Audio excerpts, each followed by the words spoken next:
Good morning, student. How is life today? Very well? Okay, I hope so. I'm very well too, student. Okay, this time I will give you the material of English lesson in semester 1. Tapi sebelumnya saya akan memberikan batasan materi untuk semester ini dulu anak-anak. Untuk kelas 8, kita bagi dua, yaitu aspek pengetahuan dan aspek keterampilan. Kalian bisa mencocokkan dengan buku teks kalian, buku bahasa Inggris, When English Rings a Bell, yang kalian pinjam dari perpustakaan.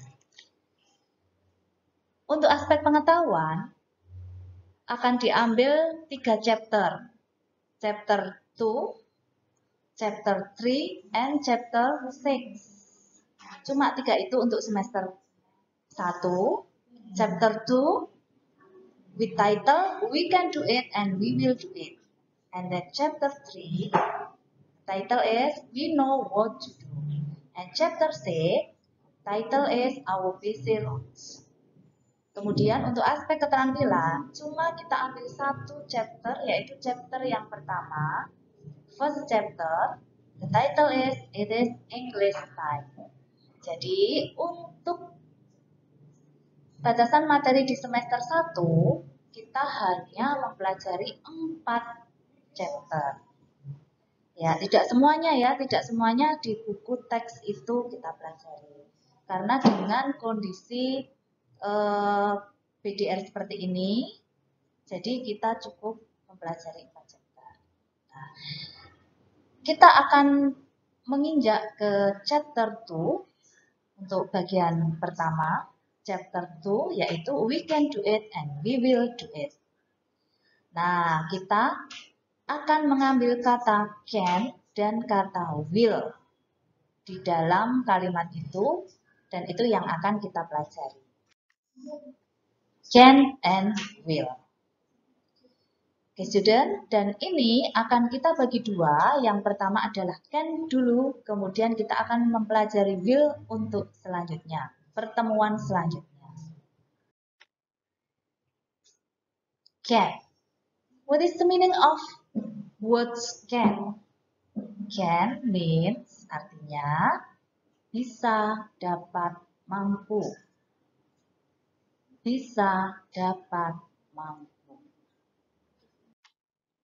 Nah, ketika mempelajari can, kita akan membagi dua, dalam ekspresi dan dalam grammar. Dalam ekspresi, di sini dijelaskan to explain someone's ability, menerangkan kemampuan seseorang. Example, I can drive. Saya bisa menyetir. She can swim very well. Dia dapat berenang dengan sangat baik. Nah, kedua kalimat ini menyatakan kemampuan dari seseorang, kemampuan dari saya dan kemampuan dari dia.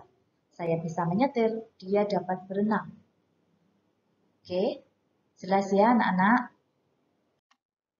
Kemudian yang kedua, dalam aspek grammar, can adalah salah satu mode. Di sini ditambah, jika berbentuk negatif, kita tambahkan not di belakang can menjadi cannot, atau disingkat menjadi can. Perhatikan cara mengucapkannya can.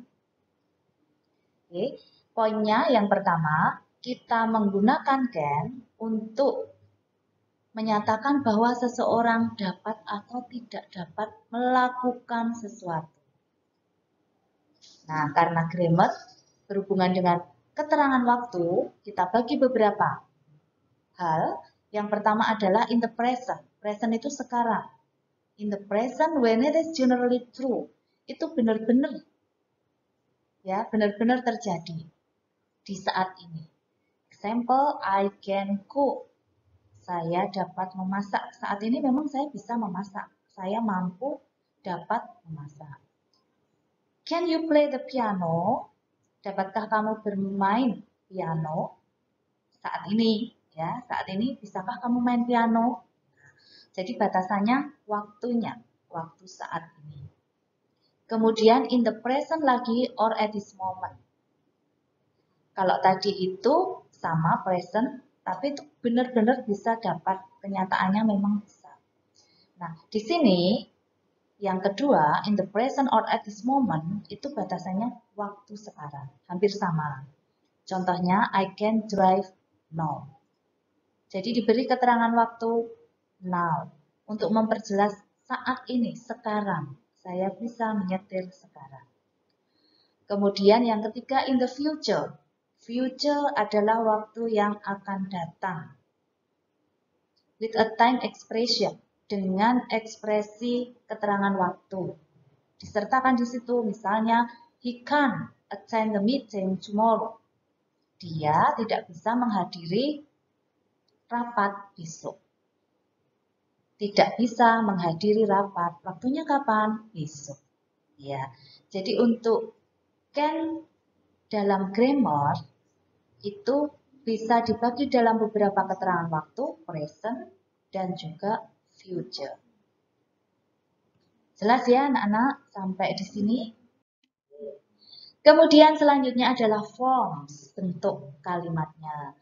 Dalam bahasa Inggris kalimat dibagi menjadi 3 jenis, yaitu kalimat positif, negatif, dan kalimat question, kalimat tanya. Untuk yang kalimat positif, perhatikan di situ ditulis dimulai dengan subjek. Subjek bisa berupa nama orang. Ani, Andi, Andre, Budi, bisa sebagai subjek. Selain nama orang, bisa juga kata benda berkedudukan sebagai subjek. Misalnya, the teacher, guru, student, murid. Kemudian bisa juga children, anak-anak. Kemudian bisa the girls, anak-anak perempuan, itu bisa juga sebagai subjek. Selain nama orang, kemudian kata benda, bisa juga kata ganti. Misalnya kata ganti itu apa? Di situ ditulis I, itu saya, kemudian you, she, he, it, we, they. Saya yakin sudah dipelajari di kelas 7. Itu adalah kata ganti. Kemudian setelah subjek, kita letakkan can. Nah, letaknya can setelah subjek. Kemudian diingat setelah can harus diikuti oleh verb one atau kata kerja bentuk pertama. Tidak boleh selain bentuk pertama. Misalnya apa kata kerja bentuk pertama? Kata kerja yang belum ditambah apapun. Swim, sit, sleep, kemudian bisa juga study, bisa juga cook, eat, drink, dan sebagainya. Jadi, susunannya subjek, kemudian followed by diikuti oleh can, kemudian followed by verb one. Example, I can swim. Saya bisa berenang. He can swim. Dia bisa berenang. They can swim. Mereka bisa atau dapat berenang. Mudah sekali ya anak-anak. Kemudian untuk kalimat negatifnya, perhatikan. Kita tinggal menambahkan not di belakang can. Ya, tadi sama bentuknya, rumusnya dengan kalimat positif, cuma menambahkan not setelah can. Urutannya adalah subjek, can, not, atau kita sebut can, kemudian diikuti oleh verb one atau kata kerja bentuk pertama. Dari kalimat positif I can swim, kalimat negatifnya menjadi I cannot swim atau I can't swim. Dari kalimat positif we can swim, kalimat negatifnya menjadi we cannot swim atau we can't swim. Sudah sekali anak-anak, saya kira. Oke, kita lanjutkan. Untuk kalimat tanya atau question, ya kita tinggal membalik antara subjek dan can. Can kita letakkan di depan, kemudian diikuti subjek, kemudian diikuti verb one.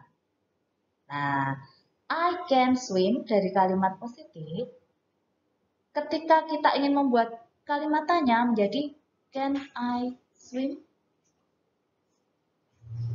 You can drive. Dari kalimat tanya menjadi can you drive? Dan seterusnya. Mudah sekali. Kemudian kalimat tanya yang diawali dengan can hanya membutuhkan jawaban pendek atau short answer atau yes no answer. Jadi misalnya ada kalimat tanya can he drive? Nah, ada dua kemungkinan jawaban yes atau no. Jika kita menjawab dengan yes, kita lanjutkan yes he can. Yes she can. Yes you can. Tetapi ketika kita menjawab dengan no, kita tambahkan not di belakang. Can. No he cannot. No we cannot. Atau no we can't. Nah, itu adalah short answer, jawaban pendek dari kalimat tanya yang menggunakan can. Oke anak-anak, I think it's enough of my explanation today. Ya, jika masih ada yang kurang jelas, kalian bisa membaca-baca lagi di buku teks kalian. Kemudian nanti setelah ini ada latihan soal yang akan saya berikan lewat Google Form. Nah, saya minta nanti anak-anak mengerjakan dan mengumpulkan lewat ke Classroom. Oke, sampai di sini dulu anak-anak penjelasan dari saya. Mohon maaf bila ada kesalahan dan kekeliruan dari saya. Dan sekian dan terima kasih.